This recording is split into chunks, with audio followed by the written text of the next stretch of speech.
तो ये इस कोर्स का कितना पार्ट वाला वीडियो है मुझे याद नहीं, बट इतना मैं बताता हूँ कि इससे पहले शुरुआत में जो हम लोगों ने सीखा कि कैसे मार्केट काम करता है, मार्केट क्या होता है, मार्केट का स्ट्रक्चर कैसे होता है, ये जो स्टॉक मार्केट का पूरा गेम है इसका क्या स्ट्रक्चर है, ब्रोकर कैसे काम करता है, एक्सचेंजेस का क्या रोल है, सारा चीज समझने के बाद हम लोग बेसिक डिमांड एंड सप्लाई को देखे थे। हमने बोला था ना कि डिटेल में इस चीज पे जाएंगे, बस थोड़ा थोड़ा हिंट आपको उस समय मिला था कि डिमांड सप्लाई वगैरह। उसके बाद हम लोगों ने देखा कि फंडामेंटल एनालिसिस कितना इंपॉर्टेंट है और कौन कौन सा पैरामीटर है जिसपे कि फंडामेंटल एनालिसिस हम लोगों को करना चाहिए। जितना नीड था उतना हम लोगों ने जाना। उसके बाद टेक्निकल सीरीज स्टार्ट किया कि कैंडल क्या बोलता है। देखो कैंडल जो है ना, वो अगर आप समझ गए, हर चीज समझ गए, एक कैंडल का जो राजू विशाल का कॉन्सेप्ट है ना, ये जिंदगी भर आप याद रखना कि यही चीज सबसे इंपॉर्टेंट है। बाकी सारा चीज उसको सपोर्ट करेगा, बट एंट्री आपको कैंडल स्टिक दिलाएगा। कैंडल स्टिक को समझना बहुत ज्यादा इंपॉर्टेंट है फिलहाल के लिए। तो उस चीज को अगर आपने समझा नहीं है ढंग से तो फिर से 2 बार 3 बार देख लेना, बट कोशिश करना वो जो राजू विशाल का कॉन्सेप्ट है वो माइंड में घुस जाए। उसके बाद हम लोग ने एनालिसिस वगैरह सारा कुछ देखा। अब बारी आती है स्ट्रेटजी की कि किस स्ट्रेटजी पे हम लोग काम करेंगे, कैसे काम करेंगे, एंट्री जो लेंगे उस पे स्टॉप लॉस कैसे डिफाइन करेंगे, क्या टारगेट रखेंगे। ये चीज अभी मैं चाहूं तो डायरेक्टली आपको दे दूं कि स्ट्रेटजी देखो। बट आपको एक चीज पता है कि मैं हमेशा, चाहे मैं स्विंग ट्रेडिंग वाला वीडियो बनाऊं, यूट्यूब पे वीडियो बनाऊं, या फिर गेम ऑफ ट्रेडिंग का ही स्ट्रेटजी है जो कि ताबड़तोड़, मतलब कि अल्टीमेट है, अल्टीमेट, ठीक है ना। आप ही लोग में से कुछ मेंबर वहां गए थे और वो बोले कि सारा इंडिकेटर डिलीट कर रहा हूं आज से। तो वो क्यों होता है पता है? वो स्ट्रेटजी पे बिलीफ आपको इसीलिए हो जाता है क्योंकि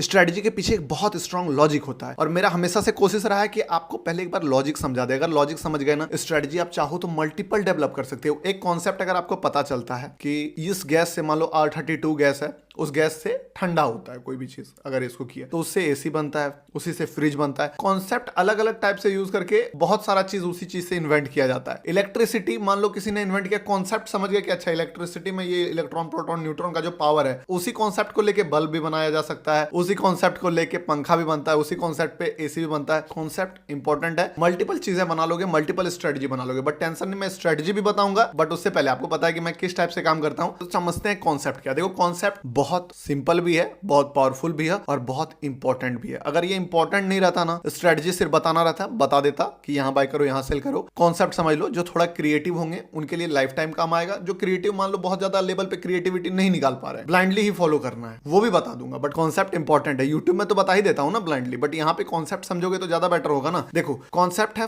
फ्रेश बायर फ्रेश सेलर। अभी ये चीज बोलोगे यार ये तो नाम सुना हुआ, ये तो पता ही है कि फ्रेश बायर फ्रेश सेलर ऐसा कुछ होता है, तभी मार्केट मूव करता है। अब देखो एक चीज समझो कि मान लो एक कंपनी है। अब इस कंपनी में, इसको पूरा राउंड शेप में ले लेते हैं। अब ये कंपनी जो है, इसमें से मान के चलते हैं कि 70% हम लोग देखे थे कि अब इसमें से जो है मेजोरिटी ऑफ पोर्शन जो है वो तो प्रमोटर ही होल्ड कर लेता है। अब अगर प्रमोटर इसमें होल्ड करता है तो बचा हुआ मान लो ये 30% मार्केट में ट्रेड हो रहा है। अब इस 30% में क्या रोल होता है पता है? आपका और मेरा कोई रोल नहीं है इस चीज में, बहुत छोटा रोल है। हम लोगों का क्या रोल है? फालतू स्टॉक में फंसना, अच्छे स्टॉक से निकल जाना, घटिया स्टॉक में लॉसेस कराना, अच्छा स्टॉक में भी लॉसेस कराना, और जब स्टॉक प्रॉफिट दे तभी हम लोग ट्रेड में नहीं रहते। ऐसा इसलिए होता है क्योंकि ऐसे ही साइकोलॉजी भी काम करता है ह्यूमन का, और ऐसे ही मार्केट भी काम करता है ताकि रिटेलर लूज करे। अब देखो 30% जो स्टॉक्स है, अब एक बात हमेशा याद रखना कि मार्केट को हम और आप नहीं चला रहे, हम लोग बस इसमें सवारी कर रहे हैं, ठीक है। आप लोग देखे होंगे ना कि वो घोड़ा वाला जो गाड़ी होता था, 3-4 आदमी उसमें बैठते थे, जो टांगा या टोंगा जो भी बोलते थे, उस गाड़ी को कौन चलाता है? उस गाड़ी को कौन खींच रहा है? उस गाड़ी को खींच रहा है वो घोड़ा। उस पे बैठा हुआ सवारी उस चीज को नहीं खींच रहा है। हम लोग एक छोटा सा उस पे बोलो सवारी है। ट्रेन को एक इंजन खींचता है, हम लोग उसके डब्बे में बैठा एक बस एक छोटा सा एक सीट वाला पैसेंजर है। स्लीपर वाला भी मत बोल लो, बैठने वाला पैसेंजर नहीं होता, वो पैसेंजर है। बहुत बड़ा क्वांटिटी लिया तो बोल सकते हो कि चलो स्लीपर वाला या फिर एसी वाले टिकट में आप एक सवारी हो, बट इंजन हम लोग नहीं। हम लोग बस जिधर जाएगा उधर उसके साथ जा सकते हैं। हम लोगों का बस इतना ही रोल है, ठीक है। अब ये इंजन जो होता है ना, ये कौन होता है? ये इंजन होता है म्यूचुअल फंड वाले, ये इंजन होता है DII, और ये इंजन होता है FII। ये तीनों जो है ना, यही तीनों इस ट्रेन का इंजन है।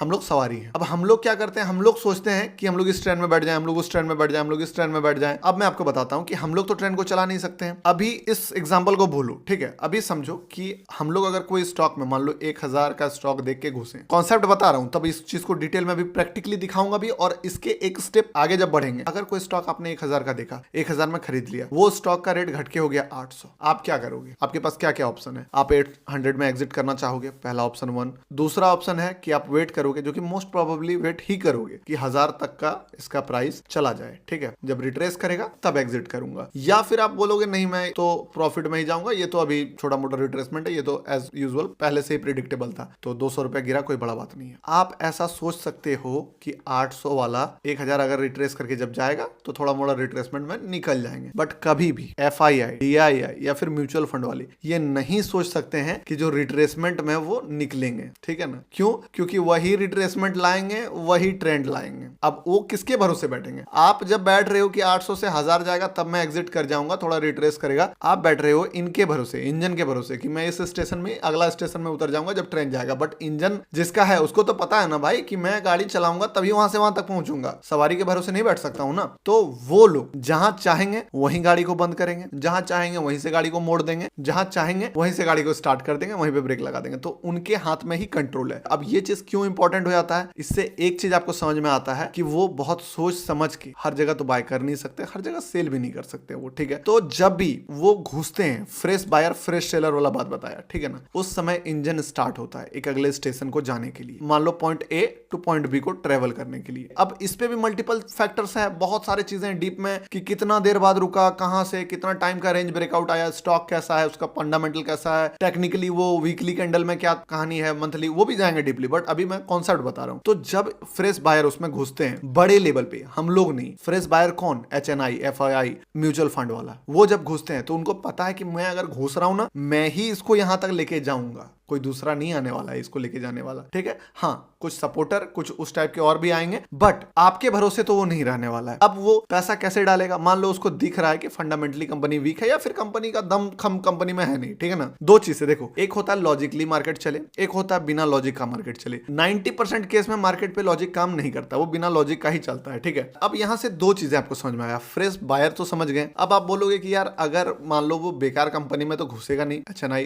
DII, फिर नॉर्मली बेकार कंपनी अच्छा हाई PE पे चल रहा है, ऊपर ही जाता है, ऐसा क्यों होता है? क्योंकि सिर्फ आपने फ्रेश बायर को देखा, फ्रेश सेलर भी देखो। जब तक ये इंजन वाला आदमी जो इंजन को चला रहा है ना, इसने एग्जिट नहीं मारा, इसने पटरी नहीं बदला अपना, तब तक वो ट्रेंड चल सकता है, तब तक वो प्राइस, जब तक वो एग्जिट नहीं करता है। न्यूटन का लॉ था ना, कोई चीज तब तक स्थिर रहेगी जब तक कि कोई दूसरा बाह्य बल उस पर कार्य नहीं करता। उसी टाइप से अगर वो मोमेंटम में, तब तक मोमेंटम में रहेगा तब तक कि कोई बाह्य बल उस पर काम नहीं करता, एक्सटर्नल फोर्स उस पर अप्लाई नहीं होता। जब तक फ्रेश बायर एंटर नहीं करेंगे वो स्टॉक चलेगा नहीं, और जब तक कि वो लोग प्रॉफिट बुक या फिर प्रॉपर्ली एग्जिट नहीं करेंगे तब तक आप मान के चलो कि रिवर्सल नहीं आएगा। क्यों? क्योंकि इंजन उनके हाथ में है, सबसे ज्यादा क्वांटिटी उनके हाथ में है, आपके हाथ में क्वांटिटी ही नहीं है। अब प्रमोटर बैठने लगे, सेल करने लगे स्टॉक, प्रमोटर नौटंकी कर दे तो बात अलग है, जो कि आप देखोगे कि बहुत सारे कंपनी में फ्रॉड वगैरह होता है। प्रमोटर का जहां थोड़ा सा भी 19-20 हुआ तो सबसे ज्यादा देखा जाए तो उस सिचुएशन में क्या होता है ना कि प्रमोटर के पास मान लो 60 है, इधर पे इन लोगों के पास 20 है या 15 है, जितना भी है। अगर ये वाला लफड़ा आ जाए तो बात अलग है। बाकी अगर ये बैठा हुआ है ना शांति से, तो फ्रेश बायर या फ्रेश सेलर बोल लो, इस ट्रेंड को चलाते रहेंगे, बीच बीच में रिट्रेसमेंट आएगा, छोटे छोटे लेवल पे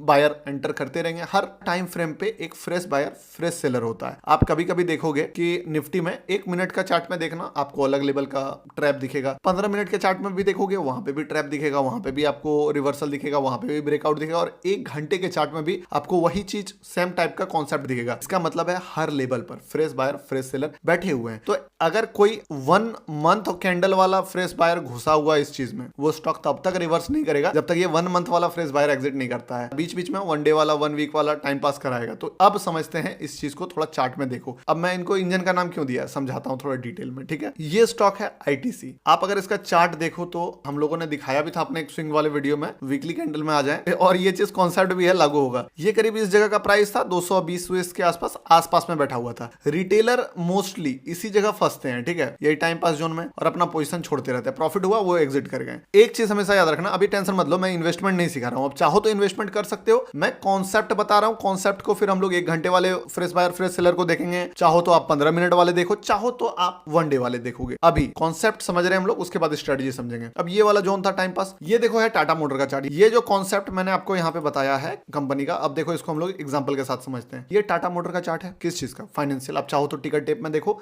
जहां चाहो वहां देख सको। चार्ट नहीं बोलूंगा, चार्ट मुंह में बैठ गया है। शेयर होल्डिंग पैटर्न है। अभी अगर हम लोग देखें प्रमोटर के पास, तो चलो 46% जो हम लोगों ने देखा सारा एकदम इंटैक्ट, जितना है उतना ही दिख रहा है, यहाँ पे हिला हुआ नहीं है। बट अगर आप इसको लेके जाओ म्यूचुअल फंड वाला का, तो देखिएगा आपको कि धीरे धीरे धीरे धीरे इसका प्राइस, मतलब जो परसेंटेज है, इंक्रीज हुआ है। 2020 में जाके देखोगे ना, आपको रिटेलर के पास और ज्यादा माल दिखेगा। जब स्टॉक गिरा हुआ होता है, रिटेलर के पास माल ज्यादा होता है। जैसे जैसे स्टॉक ऊपर जाना होता है, रिटेलर छोड़ते जाता है पोजीशन और वो लोग खरीदते जाते हैं। और यही धीरे धीरे खरीदते खरीदते इतना खरीद लेते हैं, रिटेलर को लगने लगता है डर। उसके बाद वो लोग जब माल बेचते हैं, तब रिटेलर खरीदता है। फिर से यही पैटर्न उल्टा चलता है कि म्यूचुअल फंड वाला बेचते जाएगा, रिटेलर का देखिएगा आपको बड़ा होते, ठीक है ना। यहाँ पे म्यूचुअल फंड के बाद अदर डोमेस्टिक इंस्टीट्यूशन को देखो, इसका भी शेयर होल्डिंग पैटर्न दिख रहा है आपको बढ़ते। इसके साथ फॉरेन वाला को देखो, इसका भी आपको दिखेगा बढ़ते। और किसका घटते हुए दिखेगा? रिटेलर का। ये दिख रहा है यहाँ कम हो रहा है, कम हो रहा है, कम हो रहा है, कम हो रहा है, कम होते होते कम हो गया। यही कॉन्सेप्ट है फ्रेश बायर फ्रेश सेलर का। फ्रेश बायर जब एंटर करते हैं, रिटेलर का पोजीशन खरीदने लगते हैं, आपसे शेयर खरीद रहा है, शेयर प्राइस ऊपर लेके गया, और फिर माल जब आपको बेचते जाएगा, नीचे चला जाएगा वो चीज, ठीक है ना। ये बड़े लेवल पे हो रहा है, छोटे लेवल पे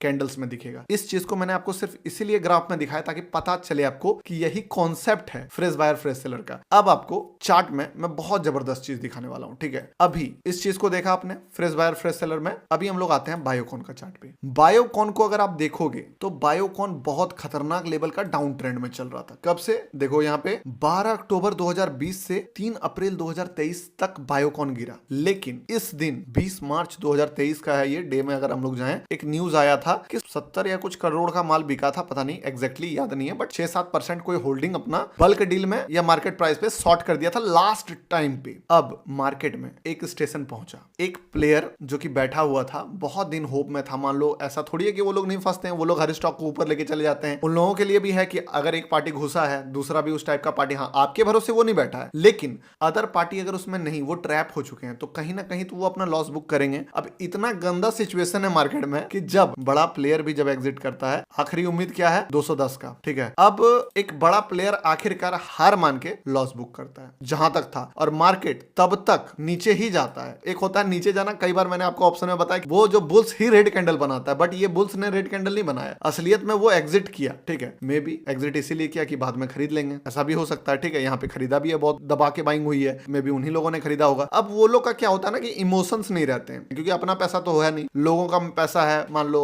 FII लगा रहे हैं तो बैंक का पैसा है, इन्वेस्टमेंट है, उस चीज पे वो लोग रिस्क ले रहे हैं, ट्रेड ले रहे हैं। अब यहां से एक चीज हम लोगों को समझ में आता है कि जब तक एग्जिस्टिंग सेलर इस स्टॉक में एग्जिट नहीं किया, तब तक हम लोग एक ट्रेंड को एक्सपेक्ट नहीं कर पाते। यहां तक आप देखो, यहां पे भी जब तक एक एग्जिस्टिंग सेलर एग्जिट जब तक नहीं करता है, तब तक एक छोटा सा पुलबैक या रिवर्सल बोल लो नहीं आता है। आप इस हिस्ट्री को देख लो कि जब तक एग्जिस्टिंग सेलर एग्जिट नहीं करता है, तब तक फिर से एक एंट्री नहीं आता है। फिर एंट्री भी आता है तो एग्जिस्टिंग बायर, कुछ लोग जब तक एग्जिट नहीं करते हैं, तब तक फिर से ट्रेंड चेंज नहीं होता है। तो हमेशा याद रखना, फ्रेश बायर अगर उसमें घुसा है, तो वो जब तक एग्जिट नहीं करेगा बड़ा लेवल पे फ्रेश बायर, तब तक ट्रेंड रहेगा उस कैंडल पे, जिस कैंडल पे उसने एंट्री किया है। और जैसे ही वो एग्जिट कर जाता है वहां पे, ठीक है, तब आप प्लान कर सकते हो कि हाँ अब इसका टाइम खत्म हो गया। इसी से हम लोग टारगेट भी डिसाइड करने वाले आने वाले टाइम में, और स्टॉप लॉस भी डिसाइड करने वाले हैं। तो अगर इसी चार्ट को हम लोग प्लेन इस चार्ट को एनालिसिस करें, तो देखो यहां से यहां तक में क्या दिख रहा है कि एक टाइम पास जोन में है मार्केट, ठीक है। लेकिन अगर आप डीपली जाके देखो तो यहां पे भी आपको एक छोटा सा दिख रहा होगा कि यार चलो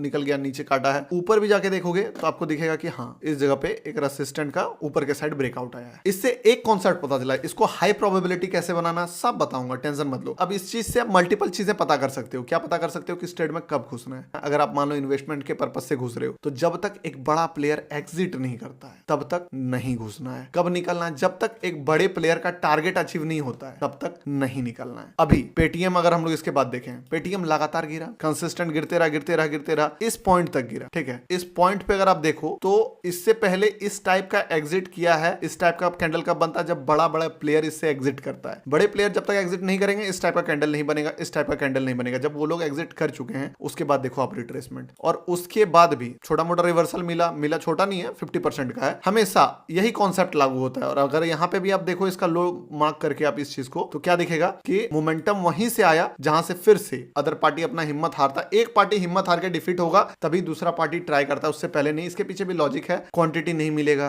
वो क्वांटिटी छोड़ेगा तभी तो उस क्वांटिटी पे कोई नया दाव लेगा। नया दाव कैसे ले, क्वांटिटी लिमिटेड है तो एक बड़ा प्लेयर छोड़ता है तभी नया प्लेयर उस पर एफर्ट डालता है कि नहीं भैया तुमसे ना हो पाया, अब मैं दिखाता हूं। अगर कंपनी अच्छा है, वो ट्राई करके थक गया, एक प्लेयर ट्राई करके थक गया, वो निकला, दूसरा प्लेयर उस पर एंटर किया, बाद में अगर अच्छा ये तो कर लिया यार, मैं भी उस पर ट्राई करता हूं। इस टाइप से काम करता है। महंगा खरीद लेंगे, उनको महंगा खरीदने से कोई प्रॉब्लम नहीं है, बट वो कंफर्मेशन चाहते हैं कि ठीक है सपोर्ट बन गया है, 10 रुपए महंगा सही, 5% महंगा सही, लेकिन मैं बाजी पलटने के बाद घुसना चाहता हूं और मैं सस्ता बेच दूंगा। मैं 500 क्या 450 में बेच दूंगा, मैं 440 में बेच दूंगा। इसीलिए बेच दूंगा क्योंकि जब रिवर्सल होगा मैं खरीदने के लिए भी रेडी हूं। 440 में खरीद के मैं 500 में वापस खरीदने के लिए रेडी हूं, क्योंकि मुझे पता है टारगेट 1000 है, टारगेट 1200 है। इस टाइप से वो लोग काम करते हैं। अब ये कॉन्सेप्ट आपको पता चला, सेम कॉन्सेप्ट आप जीएलएस में देखो, एसबीआई कार्ड में देखो। अब इसी चीज को अगर हम लोग देखें, मान लो यहाँ पे एसबीआई कार्ड में भी अगर आप देखोगे तो क्या दिखेगा, इस जगह पे 2 बारी सपोर्ट बनाने के बाद मार्केट 1 टाइम 2 टाइम निकल चुका है मार्केट। असल में बोलोगे कि आप ट्रैप है, ट्रैप है, ट्रैप सेकेंडरी है, प्राइमरी क्या है ना कि लोग एग्जिट किए हैं। यहाँ पे मान लो किसी को लगा कि यहीं से उठा के ले जाएंगे, रिटेलर तो नहीं बना रहा, हम लोग उठा के ले जाएंगे, नहीं ले जा पाए, लास्ट में छोड़ दिए पोजीशन, बोले जाने तो, कोई अगर दोबारा उठाता है मैं घुस जाऊंगा उसमें, बट मैं अपना पोजीशन काट रहा हूं। यहाँ पे वो दोबारा घुसा, फिर वापस एंटर किया, इसीलिए तो प्राइस इतना मूव करता है, लेकिन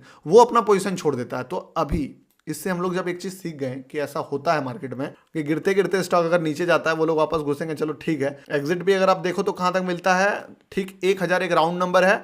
बहुत सारे लोग जो यहां घुसे थे, मान लो उसका टारगेट पूरा हुआ, बड़े प्लेयर का टारगेट पूरा होता है, वो एग्जिट कर जाते हैं। आईटीसी में भी देखोगे आप कहां तक हाई लगाता है, 500 का हाई लगाता है। राउंड नंबर का यही गेम है कि राउंड नंबर पे बड़े प्लेयर एग्जिट मार देते हैं। हमेशा याद रखना कि यहां से जो लेके गए मार्केट को, वो कहां प्रॉफिट बुक करेंगे, एक बार आप इस पॉइंट ऑफ व्यू से सोचना, ठीक है, आपको बहुत कुछ मिलेगा। यही कॉन्सेप्ट को यूज करके अब हम लोग समझेंगे एक 1 आवर पे स्ट्रेटजी, दूसरा 1 डे पे स्ट्रेटजी।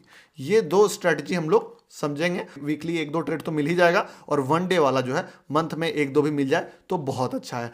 और यही फ्रेश बायर फ्रेश सेलर वाला कॉन्सेप्ट पे हम लोग एंट्री भी करेंगे और फ्रेश सेलर फ्रेश बायर पे एग्जिट भी करेंगे। देखो आपको लगेगा यार कुछ एक्स्ट्रा ऑर्डिनरी क्यों नहीं बता देता है मुझे कि सुन के मजा आ जाए।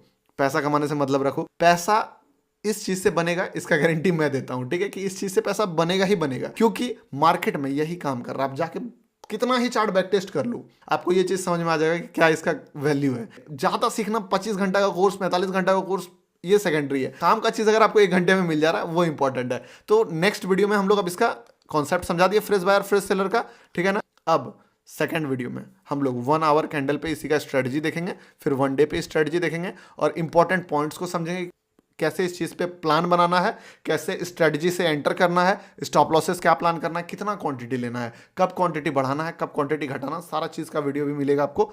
नेक्स्ट वीडियो में स्टडी में मिलते हैं आपसे।